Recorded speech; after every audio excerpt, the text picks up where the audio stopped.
Welcome back to the Meeple Marathon. Today we're going to talk about how to play Tiny Epic Vikings, which is the newest game in the Tiny Epic line by Gameland Games.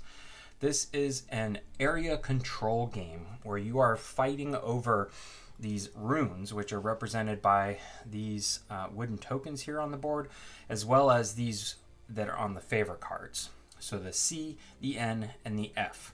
Whoever has the most runes of the god that has been most angered throughout the game is probably going to be the winner. So how do we go about doing that? Well, the whole entire system is based around this deck of Viking cards here. There's quite a deck, and each round there's going to be 3 total rounds called eras. You're going to do a draft where you will be drafting 4 in the first round, 5, and then 6 cards between you and the other players, or between you and the solo bot. And you're going to use these cards to build up, take actions, and build up combos within that era. So let's just quickly talk about how the end game scoring works, and then we'll get back into the cards and how you take your actions. So throughout the game, you actually want to have the most favor, or the most runes of the god that is the most angered.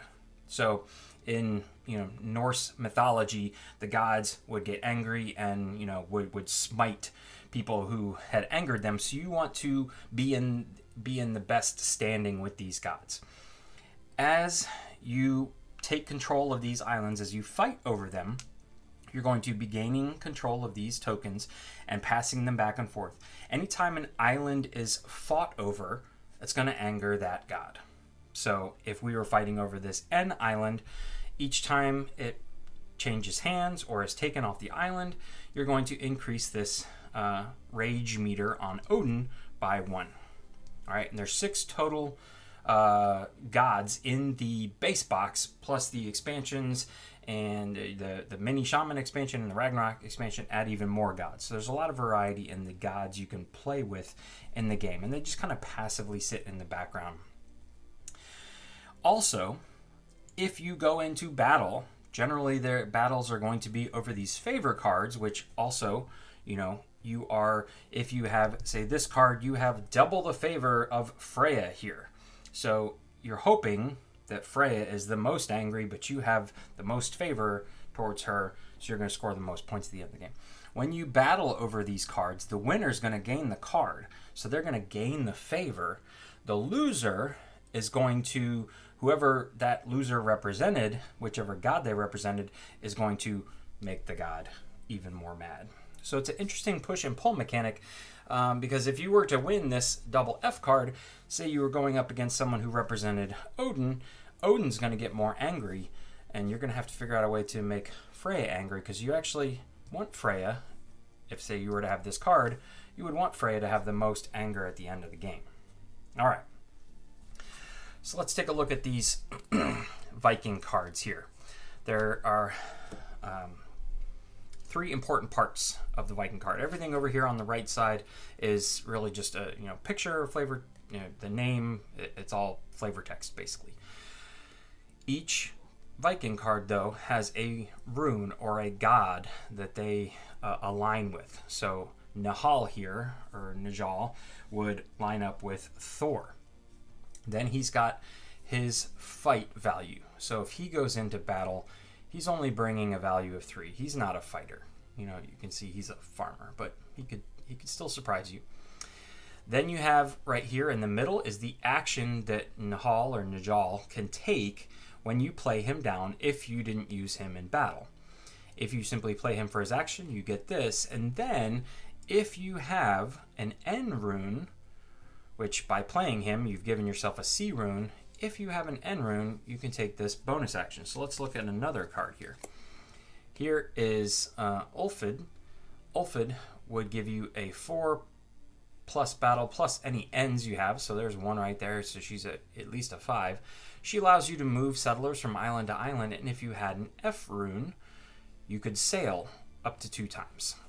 Well, say I played Ulfid first. All right, established her as on my action row, when I played Nahal second, I now have an N rune because of Ulfid here has increased my combo for that round.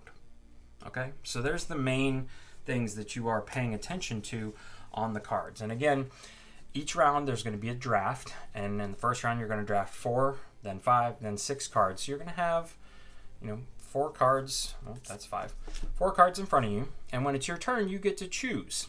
Now you may have already, say from a previous round, claimed an island, like so, and so you have these runes already in front of you, and you may decide, okay, well, I have an N and an F, so I want to play one of these two, but I really want to play, say, this girl next, so I'm going to play my C rune. I'm going to play Asta here, and maybe you would use Asta to fight, because she's really powerful. Either way, you would play her down, you would take her actions, and then the next person you play, you now have access to an N, an F, and a C, and then the next person you would have access to 2 Fs. So you could easily play her, getting the bonus. So deciding in which order you play your Viking cards after you have drafted them is, one of the biggest strategies in the game. So let's go through the various actions here that you're going to see on these cards. Okay, so let's say, for example, we played Ulf here. For his action, we're not playing him for his fight. He would get to sail up to 3 times. Now, sailing is the biggest action in the game. It's the most complicated, but it's pretty straightforward once you understand it. What you're going to get to do, you're always going to start with at least 1 boat on the board. Sailing 3 times means that you can move this boat to an adjacent sea portion. The portions of sea, or fjords as they're called, are delineated by these dotted lines. So you could go from here to here, that's 1 sail action. Then you could go from here to here, that's 2 sail actions. And then entering into or docking is also a sail action. So you could go from, say, here, and you wanted to land on this and pillage this village here, you could go 1, 2, and then dock for 3.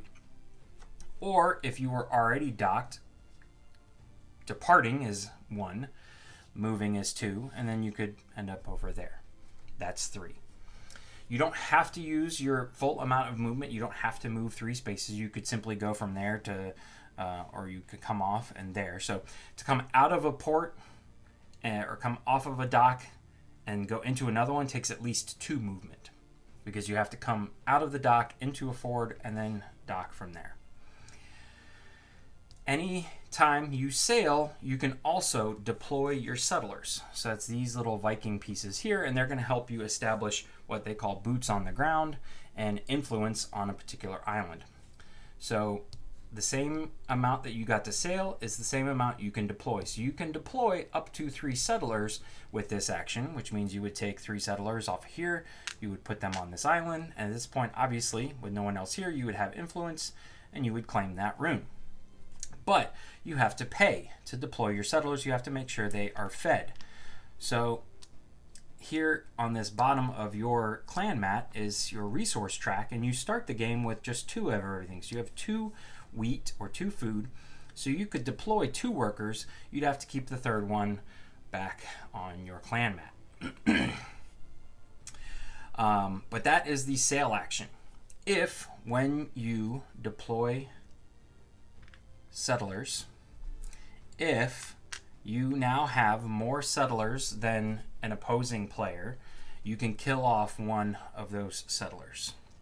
So let's just say, for example, this is how it looked. I sailed here, I had the food to deploy 2 more. I now have 3 settlers to the solo bot's 2, so I could smite one of the solo bot's settlers. Again, I still have majority here, so if he had the sea rune, I would claim it, and I would also anger, in this case Thor, who was our sea god, by fighting over his island. But at this point, I have more favor in Thor than my opponent does, so I actually appreciate that Thor is angry. If, looking at this next action here, If I had 3 sea runes, which included runes at the top of my Viking cards or ones that I have tokens for, I could smite one enemy just anywhere on the map. Alright, let's look at another card, probably the next most common action that you're going to take, and this is Gather. So this is where you're going to gain your resources back. And when you gather, you can gain any combination of resources you choose up to this number here. So I could decide, well, I want to be able to deploy 2 more people, so I'm going to gain 2 grain, and I want to be able to build a couple ships, so 2 grain and 2 wood. There's your 4. Once you have started to build things, any boat that you have, other than your initial boat that's on the mat, you're going to gain an additional grain when you gather.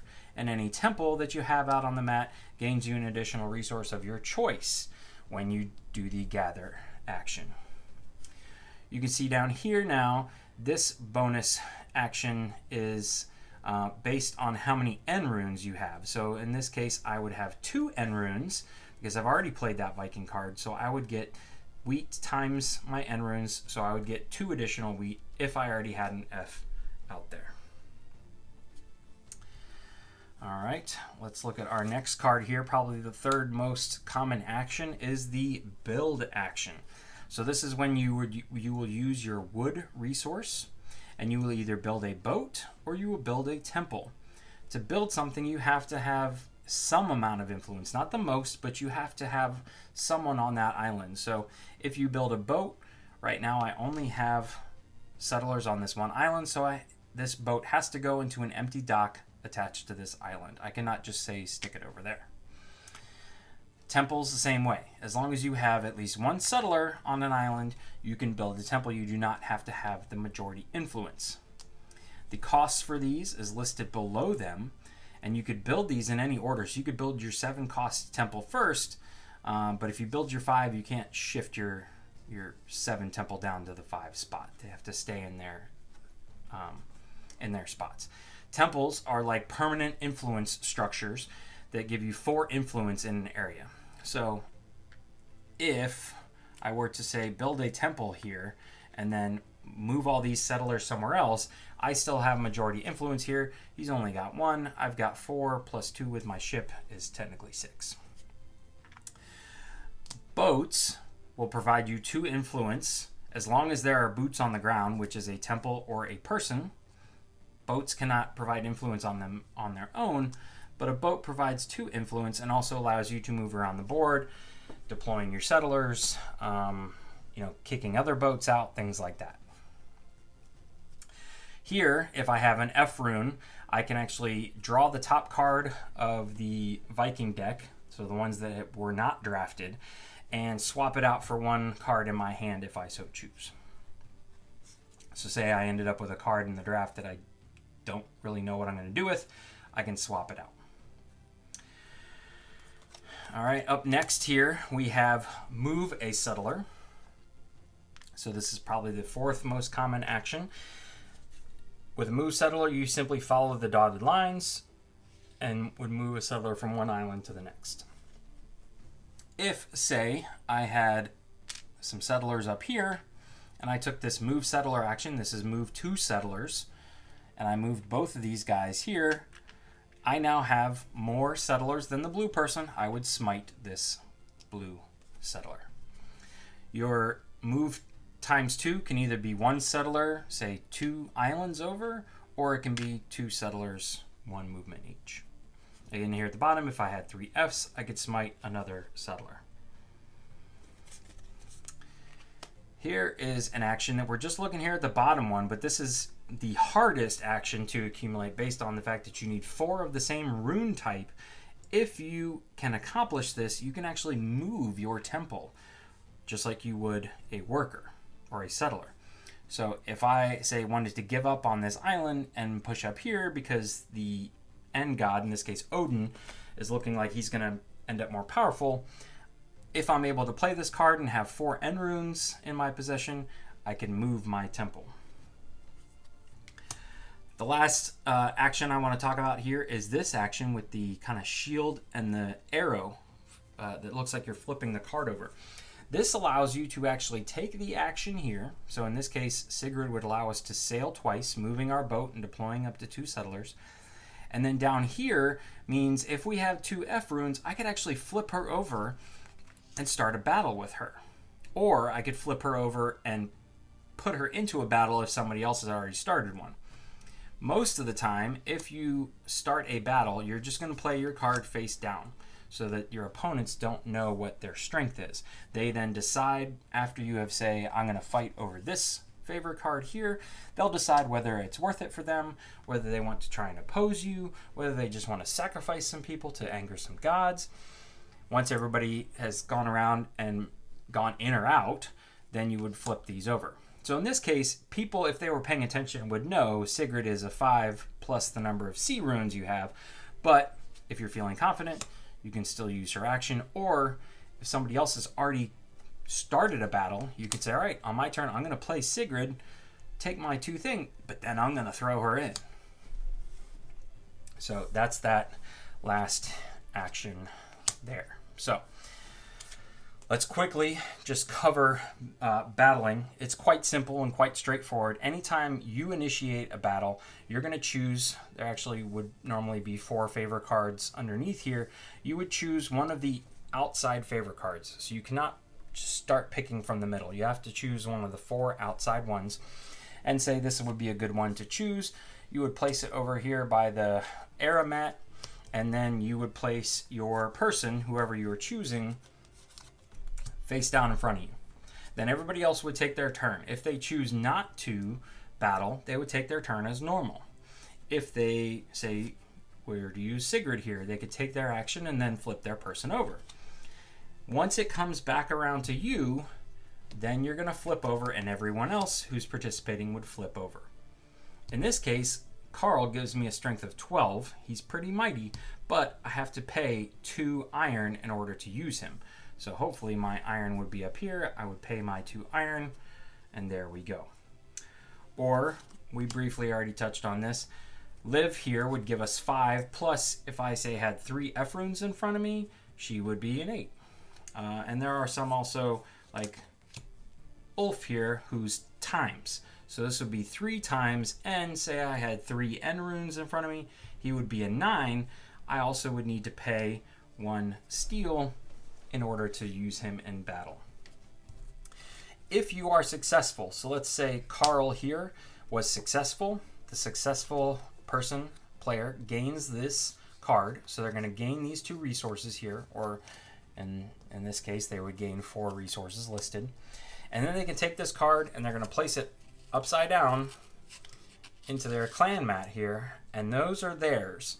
No one can steal them from them, and you flip it down so people will have known what it was, but they may not remember throughout the game what it's going to be. Also, you don't get these runes that you have on your favor cards when you're, say, looking for 4 or 3 F runes in this case. You're only going to get ones that you picked off the island or ones that are on your Viking cards.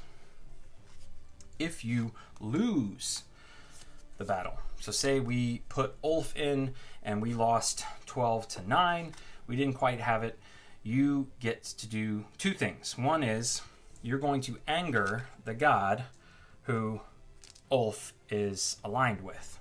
So in this case, he's aligned with Odin, so Odin would become angry because one of his warriors died in battle. And then you get to come over here and take Odin's passive ability. In this case, it would say collect 1 village that has been already dedicated from the era mat or god mat. We'll talk about that here in a second.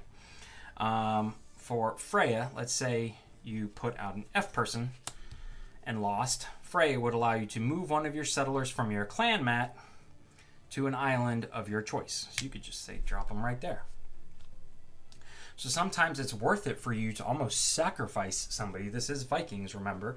There's Valhalla and everything else. Sacrifice them to Valhalla in order to gain the favor of that god. Again, if you win, you gain the card, but you do not increase any anger. It's the person who loses and the rune that they're attached to. If multiple people lose, if 4 people go into battle, you would have 3 people increasing a god track and 3 people taking the passive god action. As you are sailing around, anytime you come into port and there is a village there from the start of the game, if you have the certain number of steel listed to raid that village, which is going to increase throughout the game. So the first era is just 1 steel. If you pay that 1 steel, you can raid that village and it becomes your property, essentially. You can then use this village at the end of any turn, any future turn, to place it on the era mat here and get to take that action. Okay, or you could place it directly onto the god mat to increase that god's fury. So say you really want Freya to be the most angered at the end of the game, you could place your village here. The number of villages you can stack at any given point is equal to the number of players. So when it's a 2-player game, you could have 2 villages in each spot, or 2 villages right here. That, for example, is what Odin said: collect 1 village that has already been dedicated from the era mat or god mat. So you could take this one off here if you get his passive ability, hold on to it, and then play it again later to, say, take a sail 2 action at the end of your turn. That's it. Again, you play 3 eras. Each era is going to increase in length based on the number of cards you can play. And you are, again, battling back and forth for control of the island runes, which are these wooden tokens, or the favor cards, which you kind of keep secret until the end of the game. At the end of the game, you're going to determine who is the most angered. So let's say Freya was the most angered, then it was Odin. This is how I like to keep track of everything. Freya, then Odin, then Thor. All right, so you're going to then go around and on the score track, so say I'm red, I've got, I didn't plan very well. I put my stock in the wrong god. So Thor here is getting me 4 points for my island rune I control, and then I'm getting 3 points for every favor card rune of his. So this would be 6 more points. So that would be a total of 10. Not a very good score, just to be honest with you, but hopefully you will have accumulated more favor cards and a few more runes. That's it. That's all you score for. It doesn't matter how many settlers you have out on the island. It doesn't matter how many boats you've built or temples you've built. The only thing that endgame scoring cares about is which god is the most angered and then second most angered, and do you have the runes for those particular gods. You're going to score off of all 3, but 6 points for having one of, say, Freya's island runes is double the amount of points of just having a C on a favor card for Thor. Whoever has the most points at the end of that 3 era is the winner. The last thing I want to talk about in this video is how to play against the solo AI. So there's a few changes for the solo AI, but for the most part they play the game same as you. They're trying to gain the island runes, keep control of those, and they're trying to gain favor cards, all in the name of the most angered god. However, the AI is going to get double the amount of settlers, boats, and temples. So you're going to use any two colors of player pieces that is not your color, obviously. So if I'm playing as red, I could play against blue and green. This is all for the AI. Also, the AI uses the backside of one of the clan mats. So on the backside of this is a blue AI bot. On the backside of my red one is a red AI bot. And each one acts a little differently. They have these 3 rune actions that they're going to take if they lose a battle instead of taking the god passive ability. And they also have these separate resource tracks that not only will they collect resources on, but will trigger certain actions throughout the game. During setup, they're going to actually go ahead and get an island for free. They're going to put 2 workers and this first player marker, which is their chieftain boat, out on the mat. And again, they have access to twice the amount of components that you do. Now, for the most part, when you draft cards in a solo game, you're going to have stacks of 3. You're going to choose one, and you're going to pass the other 2 to your the AI opponent. That means that you do have some control over what you send them. You may keep Carl here specifically because he's got a high battle value, and pass these 2 lower ones to the AI if you're worried about the AI battling you. There's also going to be 3 cards in every era that you aren't aware of, so you haven't seen. You're going to mix all those cards up, and they're going to have a face down pile to draw from. They probably won't use all of them. You will know what some of them are, but you certainly don't know what order they're going to come out in. But when it's the AI's turn, you're simply going to flip over one, and you're going to look to take the action. The AI never decides when it's its turn to battle. It's always going to look to take the action. These actions, which for the most part are the same, are explained in the rule book. So I'm not going to go over them all in detail, but just to say, for example, the move a settler action, instead of moving a settler, you just simply would move across that dotted line from the chieftain boat and place a settler. If they say take a sail action, they're going to look to the rune of the person just played. So in this case, they're already at a sea island. They would look to get to this sea island with their sail action. They're going to go from dock to dock, and they kind of travel along these dotted lines instead of out into the fjords. The build action, they're only ever going to build boats, and it's going to go directly into the same port as the chieftain boat, unless that one's already filled. Then they'll just kind of go clockwise around their current island. They don't ever build temples with the build action. That's reserved for when they gain a certain number, in this case, wheat, they will build a temple. Collecting resources, they will move their resource markers along this, and they'll always move whichever one is least behind. So if this was the setup, when they get the 4 gain resource action, the first thing they would do is move this one over. Then these 2 are tied, so their next one would be the top one, so they would move this one over. Then number 3 would be move this one over, and then number 4, since these are all tied, they would move the top one over. Anytime they move into or pass over one of these actions, they will take these actions, and these actions are unique to them. You're not going to see these actions on any of the Viking cards, or human players will never take these actions, but this is going to be like increase the fury of a god. This would be place a boat out for free, or move the chieftain boat along the dotted fjord line. It's also going to allow them to put out temples. And the only time they are going to initiate a battle is on the steel track when they hit here or here, but that's for this specific AI. The steel track may look a little different on the backside of these other cards, but basically on every AI player's steel track is when they would initiate a battle. If they initiate a battle, you simply take their top card, you're going to place it into a battle row face down, and then you as the human player have the option to join that battle, or you can pass. If you decide to pass, there's a process where the bot will have to fight against basically the deck of cards, kind of an invisible invader. They don't just get it for free. I'm not going to go over all that. It's easily explained in the rule book, and it doesn't come into play very often. You almost always have somebody to fight against. But what you're going to do is flip over the same number of cards for the bot as you would take. So in the first era, you have taken 4 actions. You're going to flip over 4 cards for the AI and take those actions. You do not include in that row any cards that the bot uses for battling.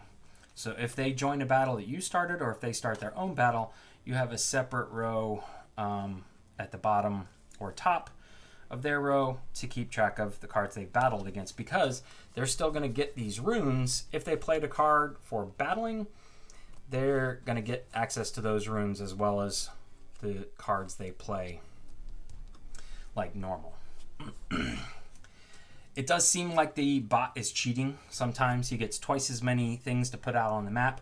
He gets extra cards to gain the access to the runes, and by just simply gaining resources, he gets to take additional actions. It's all to help balance out the fact that sometimes the bot makes decisions that don't really make sense. He may pull settlers off an island, which would give you all of a sudden majority influence on that island, things like that. So to balance it all out, the bot kind of gets these head starts in a way. If the bot ever A, loses a battle, or ever has an action, say a rune action like this one, that it can't complete, the bot is not going to swap cards out with the deck. So in this case, it would take the F action up here on its card. Or if it sacrificed Hilda to battle and lost, it would take the N action. And these, certainly being on the AI card, are ones that it can always take. But you're going to play through the same 3 eras as you would in a multiplayer game. If the bot has accumulated favor cards, it's going to count those, and it certainly will have island runes that it has accumulated and stolen from you and fought over with you throughout the game. Same as always, whichever god is the most angered is going to give the bot and you the most points, second and third. So in that manner, the bot works just like a human player. They score for the same stuff as you do.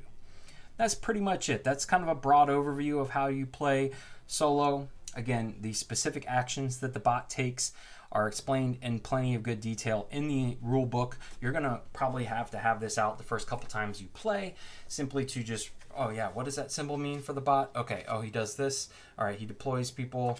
The bot will dedicate villages, so if he passes over, even just passes over, doesn't have to stop on a village, he will claim it immediately, and then he will dedicate from top to bottom, filling in empty spaces like so, and he gets to take that action as well. The 4 main actions, which are also the 4 actions here, the bot can always take. It's only going to be rune actions that you will ever see the bot not being able to take and have to come up here to the mat. That's going to do it for our how to play video of Tiny Epic Vikings. If you have any questions, please feel free to let me know in the comment section below, and I'll do my best to answer them if I am able. If you enjoyed this video, please consider giving it a thumbs up. And if you'd like to see more content like this in the future, please consider subscribing to the channel. Once again, thanks for watching. Have a great day.